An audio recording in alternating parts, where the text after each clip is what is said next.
There are a series of questions on the Republican primaries and the different candidates, so why don't you hold forth on that for a little bit? Well, I mean, you know, this is a zoo that you have to come to the United States to really relish. I mean, the Republican Party once upon a time used to be a serious political party. And by and large, not all that different from the Democrats. And I think a bulk of, probably a bulk of Republican supporters are no different from Democrat supporters, but you do have a hardened minority which has crazy views on virtually everything under the sun. And this is largely because of the influence of hardcore, born-again Christian fundamentalist groups inside the Republican Party. I mean, the United States is very sharp on criticizing Islamic fundamentalism in different parts of the world, but they don't see what's happening in their own doorstep. Or they do see it, but it's, ignored. And, I mean, the fact that, attacks are made on women's rights, on gay people's rights, non-stop, that you can have candidates, Romney saying, even Romney having to pander to his more right-wing rivals, saying, yes, it's necessary, and I will kill whoever I have to kill to do this. I mean, what sort of language is this? So it's pathetic, really. I mean, as I said earlier, I don't agree with Ron Paul. Naturally, I don't agree with him on most of the stuff, but he is the most serious candidate.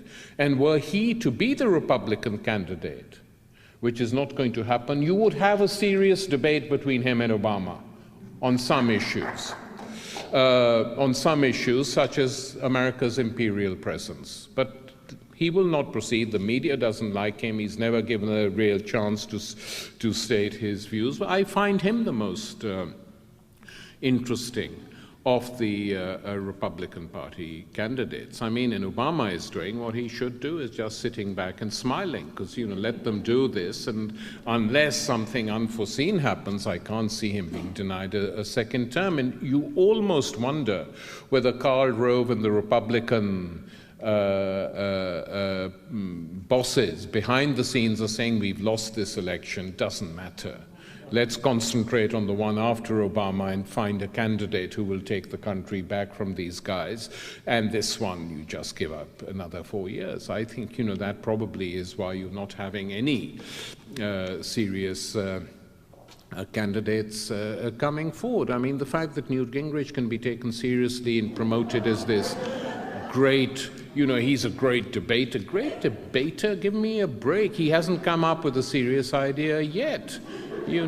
Saying that black people can find jobs as janitors and stuff. I mean, in South Carolina, it's just really pathetic. In fact, it is a real sign of a decline of leadership in this country and what's happening to the political class. And that's another problem when you compare it to, even Nixon and Eisenhower and politicians like that. However much you disagreed with them, there was an argument there, Sorry about that.